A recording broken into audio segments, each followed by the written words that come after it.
Ven Espíritu Santo, inflama nuestros corazones en las ansias redentoras del corazón de Cristo, para que ofrezcamos de veras nuestras personas y obras en unión con Él por la redención del mundo. Señor mío y Dios mío Jesucristo, por el corazón inmaculado de María me consagro a tu corazón y me ofrezco contigo al Padre en tu santo sacrificio del altar, con mi oración y mi trabajo, sufrimientos y alegrías de hoy en reparación de nuestros pecados y para que venga a nosotros tu reino. Te pido en especial por el Papa y sus intenciones, por nuestro obispo y sus intenciones, por nuestro párroco y sus intenciones. Oh Señora mía, oh Madre mía, yo me ofrezco del todo a ti. Y en prueba de mi filial afecto te consagro en este día mis ojos, mis oídos, mi lengua y mi corazón. En una palabra todo mi ser, ya que soy todo tuyo, oh Madre de bondad. Guárdame y defiéndeme como cosa y posesión tuya. Amén. Nuestra Señora de los Apóstoles ruega por nosotros. Vamos a contemplar este sexto día de la octava de Pascua. Nos acercamos ya a la fiesta de Santa María, Madre de Dios. Vamos completando este misterio, esta escena del nacimiento de Jesús. Vamos profundizando en los misterios. Yo creo que ni con una octava nos da para entender esto del misterio del nacimiento del Hijo de Dios. Me parece que es algo que nos supera infinito, con creces. O sea que por mucho que nos empeñamos en profundizar, en conocer, no llegamos, ¿no? Porque es tan grande el misterio de Cristo, es tan infinito, es tan enorme que siempre nos costará, tiempo, o sea, tenemos que meditar mucho para poder entrar en el misterio del Hijo de Dios, que se hace hombre por nosotros, que se entrega por nosotros. Es algo, siempre lo he dicho y así lo creo, es algo muy grande, ¿no? Que por mucho que nos empeñemos, nunca llegaremos a entender completamente, ¿no? Dice la oración colecta para este día: Dios Todopoderoso, por este nuevo nacimiento de tu Hijo en nuestra carne. Bueno, en fin, es por este nuevo nacimiento de tu Hijo en nuestra carne, líbranos del yugo con que nos domina la antigua servidumbre del pecado, ¿no? Yo no diría nuevo nacimiento. ¿Por qué? Porque no estamos repitiendo, ¿no? No, o sea, nosotros actualizamos o hacemos memorial. ¿Qué significa eso? Pues que sacramentalmente me hago presente al único nacimiento de Cristo. No es que se repite, ¿no? Por eso cuando la gente dice, ¡ay, es el cumpleaños de Jesús! No, no lo es, no lo es. No, Jesús no cumple años, ¿no? O sea, lo que hacemos es que vamos a contemplar a Jesús que nace, ¿no?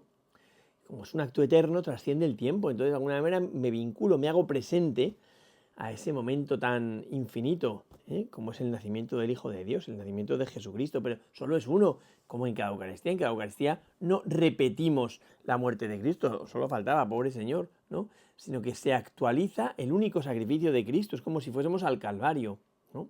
En aquel primer Viernes Santo de la historia, ¿no? Bueno, pues aquí es igual, ¿no? Por eso yo no diría este nuevo nacimiento de Cristo, que lo entiendo lo que quiere decir, ¿no? Que es el nacimiento de Cristo que siempre es novedad, ¿no? Pero no es una versión posterior, no es uno nuevo, sino el nacimiento de Cristo que siempre es novedad. Bueno, pues ayúdanos a acercarnos a esa buena noticia, a ese nacimiento de Cristo que siempre es novedad, como decimos, y que este acercamiento al único nacimiento de Cristo, que es la novedad por excelencia, nos libre del yugo del pecado, ¿no? El yugo que nos domina, la antigua servidumbre del pecado. Claro, lo más antiguo en nosotros el pecado, es lo más novedoso en nosotros es el nacimiento de Cristo, y por eso es la novedad, porque realmente no estamos hechos para el pecado nos introduce en una especie como de rutina aburrida, como de lo de siempre, ¿no? Del pecado, que es el centrarse en el propio yo. Bueno, pues apoyados en esta oración del nuevo nacimiento de Cristo, del nacimiento que es nuevo en Cristo, nos metemos a contemplar este evangelio precioso que ha inspirado algún que otro retiro muy interesante, ¿no? Y que dice así: había en Jerusalén una profetisa, Ana, hija de Fanuel de la tribu de Aser, de edad avanzada. Después de casarse, había vivido 7 años con su marido y permaneció viuda hasta los 84. No se apartaba del templo, sirviendo a Dios noche y día en ayunos y oraciones. Como se presentase en aquella misma hora, alababa a Dios y hablaba del niño a todos los que esperaban la redención de Jerusalén. Es muy interesante este texto, este personaje, esta Ana, hija de Fanuel. ¿Quién es Ana, hija de Fanuel, no? es una de las representantes, Simeón y ella, Simeón y Ana, son los dos representantes, o dos de los representantes de esa corriente que se llaman los Anahuim, los pobres de Yahvé, que es gente que vive pendiente de la llegada del Mesías, ¿no? Vive pendiente de Yahvé, pendiente de Dios, su vida pende de ese hilo que es el nacimiento del Hijo de Dios, ¿no? Los Anahuim, los pobres de Yahvé, que no tienen otra cosa más que al Señor, ¿no? Y de Simón ya hemos hablado en otros momentos, pero Ana, hija de Fanuel, Fanuel de la tribu de Aser, de edad avanzada, ¿no? Es una mujer mayor que vive pendiente de Dios, cuenta cómo se casó y estuvo 7 años con su marido, el 7 es el número de la perfección, un tiempo de perfección viviendo con su marido, y luego viuda hasta los 84, donde es muy interesante porque 84 es 7 por 12, ¿no? Es la plenitud de la totalidad, ¿no? O sea, es como, ya no se puede colmar más la vida, ¿no? El 12 es la totalidad y el 7 es la plenitud o la perfección, o sea, ha llevado la totalidad a la perfección, o sea, ha vivido totalmente, completamente, ha agotado su vida, podríamos decir. Es una mujer que ha agotado su vida, que está con la vida completa, rebosante, hasta arriba, que ya ha entregado la vida del todo, ¿no? Por eso es una mujer que ha hecho el recorrido de la vida, ¿no? Esperando al Mesías, buscando al Mesías, que ha saboreado la vida casada, con esa perfección o esa plenitud, ¿no?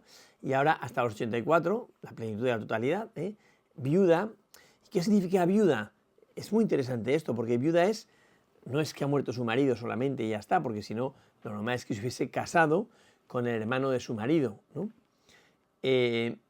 Pero parece pues, que no debía tener hijos y que había quedado en el grupo de las viudas. Las viudas eran, como hemos dicho tantas veces, esas mujeres que estaban en torno al templo, que vivían un poco pendientes de la misericordia de Dios, porque habían sido rechazadas por sus familias, o sea, el hermano de este marido que había tenido ella durante 7 años, la había rechazado, y entonces había quedado colgando de un hilo, y se quedaba entre esas mujeres que vivían en torno al templo mendigando un poco de atención, de socorro, como la viuda del Evangelio que echa sus 2 moneditas, viven de esa caridad de la gente que les ayuda a mantenerse en pie. ¿Por qué? Pues porque ya no tienen otra cosa, ¿no? No tienen otra cosa, porque las han rechazado, o sea, hasta la plenitud de la totalidad de su vida, completamente, vive rechazada del mundo y esperando en Dios, ¿no? A mí me parece que esta mujer, y más en el tiempo que estamos ahora, que el Papa ha convocado el jubileo de la esperanza, no podemos olvidar eso, yo creo que durante este tiempo de Navidad o de vacaciones, no puede ser que haya todavía una sola persona que no se haya leído Spes non confundit, ¿no? Esa bula con la que el Papa ha convocado el jubileo de la esperanza, que estamos entrando en él. Se abrió la Puerta Santa en Roma el día 24, en las catedrales el domingo, y ahora estamos como saboreando todo ese jubileo, ese derramarse la gracia de Dios que nos lleva a la esperanza, y tenemos que entrar como iglesia unida dentro de esa puerta santa como para aspirar a entrar algún día en el cielo unidos, ¿no? Bueno, pues en ese jubileo de la esperanza, esta Santa Ana es un icono de la esperanza, porque es una mujer que vive pendiente de Yahvé, es una mujer que ya no espera nada del mundo porque el mundo la ha rechazado. El mundo, o sea, ha vivido durante un tiempo como en el disfrute del mundo cuando estaba con su marido, ha gozado en esa perfección con el marido, pero ahora ha colmado la totalidad de su vida, la perfección de la vida, la totalidad de la vida, con esta actitud de esperanza únicamente en Yahvé, ¿no? Porque solo Dios puede colmar el deseo profundo del corazón, porque solo Dios puede llevar a plenitud nuestra vida, y por eso vive pendiente de Yahvé, ¿no? Día y noche pendiente de Yahvé, ¿no? Permaneció viuda hasta los 84 años. ¿Y qué actitud tenía esta mujer que había alcanzado la cumbre de la vida, ¿no? Que había entregado la vida totalmente, viviendo en esa esperanza, viviendo en ese centrarse en Yahvé, porque el mundo ya no espera nada? Esta mujer, ¿qué actitud tenía o cómo desarrollaba su vida, ¿no? Y dice el Evangelio Dice, no se apartaba del templo, 1, no se apartaba del templo, 2, sirviendo a Dios noche y día, y 3, en ayunos y oraciones, ¿no? Es muy interesante esto. Primero, no se apartaba del templo. ¿Qué quiere decir eso? Que vive en el entorno del templo, que el centro de su vida es el templo, que se desenvuelve en torno al templo. Y el templo no por el lugar de las piedras, ni siquiera por el lugar donde acude la gente, sino porque es el lugar de la presencia de Dios. Entonces ella entiende que no puede apartarse de la presencia de Dios, que si quiere tener un mínimo de esperanza en la vida, debe vivir en el entorno del templo, viendo a la gente que acude al templo. Su vida depende de ese templo, donde está Yahvé. Para ellos, encima del propiciatorio del Arca de la Alianza, Dios plantaba la punta, o posaba la punta de los pies, la planta de los pies, ¿no? Y por eso era el punto de unión entre el cielo y la tierra. Y estas mujeres vivían en el entorno del templo, ¿no? Como centrados en el punto donde se unen el cielo y la tierra. Esto es muy interesante, porque entonces su esperanza no es ya solo una esperanza temporal o una esperanza humana, sino que trasciende y es una esperanza teologal, es una esperanza en Dios, que está aquí presente, ¿no? Entonces, no se apartaba del templo, 1, 2, sirviendo a Dios noche y día, sirviendo a Dios, o sea, en la entrega a Dios, noche y día. O sea, para ella no hay tiempo, en todo momento vive sirviendo a Dios, entregándose al Señor. A mí me parece que hay un paralelo clarísimo con aquella que es la esclava del Señor. Un esclavo es el que sirve a Dios día y noche. La esclava del Señor es alguien que vive pendiente solo del Señor. En esto, Santa Ana, del templo, ¿no? Santa Ana, la hija de Fanuel, la profetisa Ana, se parece muchísimo a María la Virgen, ¿no? Porque tiene esa actitud de atención constante al Señor, ¿no? de servir al Señor noche y día, o sea, vivir entregada al Señor noche y día, buscar el agrado y la gloria del Señor en todo momento. O sea, no es... A veces en nuestra vida sucede así, ¿no? Nosotros hacemos compartimentos. Ahora sirvo al Señor, ahora voy a jugar con mis amigos, ahora no sé qué, ahora voy a trabajar, ahora no sé cuántos, ¿no? Pero como compartimentos. Esta mujer, noche y día, en todo momento. Ese niño que nace exige que le entreguemos la vida en todo momento, que vivamos en el entorno al niño en todo momento. Dentro de las actitudes de la octava de Navidad, una es esta, la actitud única ante la vida es formar parte de ese grupo de los Anawim, de los pobres de Yahvé, pero que ahora viven pendientes no del templo material, sino del templo espiritual que es Cristo. Destruye este templo y en 3 días lo levantaré. Él habla del templo de su cuerpo, dice San Juan, ¿no? Entonces, no se apartaba del templo noche y día. 2, sirviendo a Dios, no se apartaba del templo, sirviendo a Dios noche y día. 2, sirviendo a Dios noche y día. 3, con ayunos y oraciones. El ayuno, que es la privación de cosas buenas para entregarlas, para sintonizar con el Señor. Tiene 2 fines. 1, sintonizar con Él que se entrega por nosotros. 2, privarse de superficialidades para ir a lo esencial.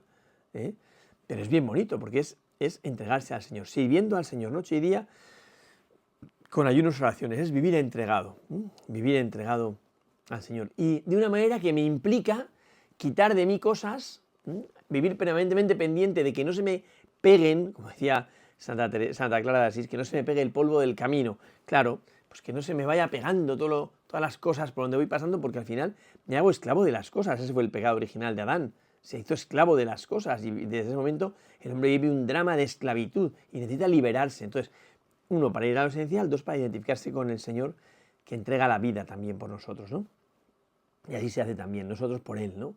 Sirviendo a Dios noche y día en ayunos y oraciones. Y el final es ya el encuentro con el Hijo de Dios, como se presentase en aquella misma hora, o sea, va al lugar adecuado en el momento adecuado y se presenta en aquella misma hora, que es la hora, cuando dice, todavía no ha llegado mi hora. Bueno, la hora ya ha empezado. O sea, otra cosa es que yo tenga que manifestarme o no todavía, ¿no? Pero el momento en el que Dios se hace carne, es la hora de la redención. Ya la redención está en marcha. Puede que se verifique más o se verifique menos, pero ya está en marcha. Porque, aunque sea en el seno de María, de una manera casi imperceptible, pero ya va avanzando, ese que es el Hijo de Dios, ¿no? Hacia el diablo su enemigo, para acabar con él, ¿no? Bueno, entonces dice, como si presentase en aquella misma hora, en la hora, alababa a Dios y hablaba del niño. Dos cosas que hace, ¿no? Alabar a Dios. Alabar a Dios es que mi vida se convierte en canto agradecido, en el amor que necesita verbalizarse.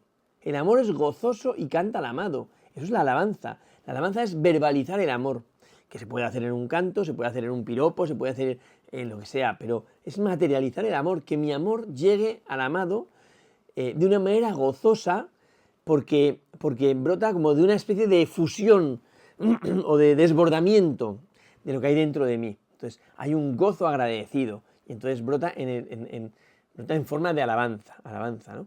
Que la alabanza puede ser verbal y puede ser cantarina y está fantástico, ¿no? Alababa a Dios, por un lado, y hablaba del niño a todos los que esperaban la redención de Jerusalén. Muy interesante, las dos cosas que hace.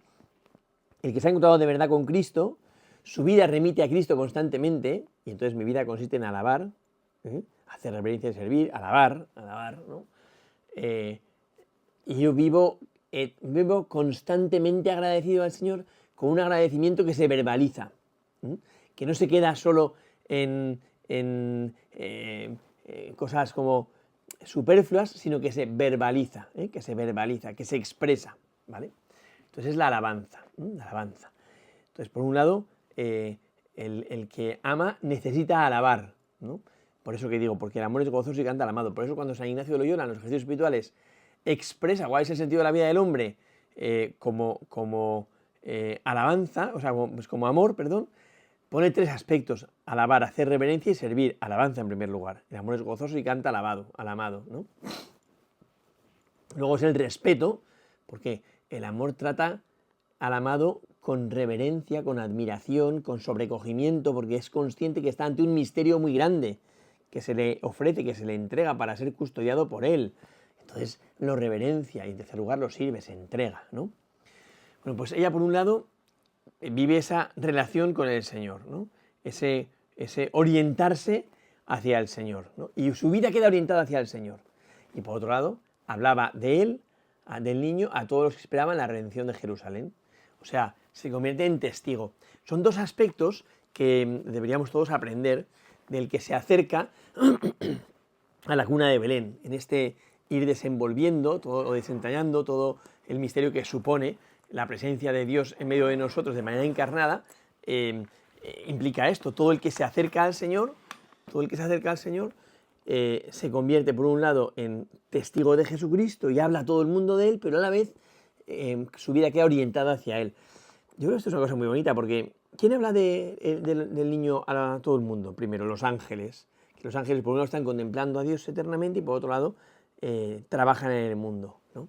Y todo aquel que entra en la cueva de Belén recibe una vocación angélica, es decir, una doble vocación. Por un lado, su vida remite siempre ya a ese niño, para siempre se queda orientado hacia ese niño. Los magos de Oriente, los pastores quedan orientados hacia ese niño, pero a la vez se convierten en testigos de lo que ha acontecido y entonces van a contarlo a todo el mundo por donde pasan, ¿no? Y lo van hablando de ese niño a todo el que se encuentran. ¿Por qué? Porque es la esperanza de Israel. Entonces son dos aspectos: el que se encuentra con el Señor para siempre, el que de verdad se encuentra con el Señor. Y esto me parece que es muy importante para nosotros que queremos ser santos, ¿no? Tenemos que tener esa vida de intimidad con Cristo que implica esas dos cosas.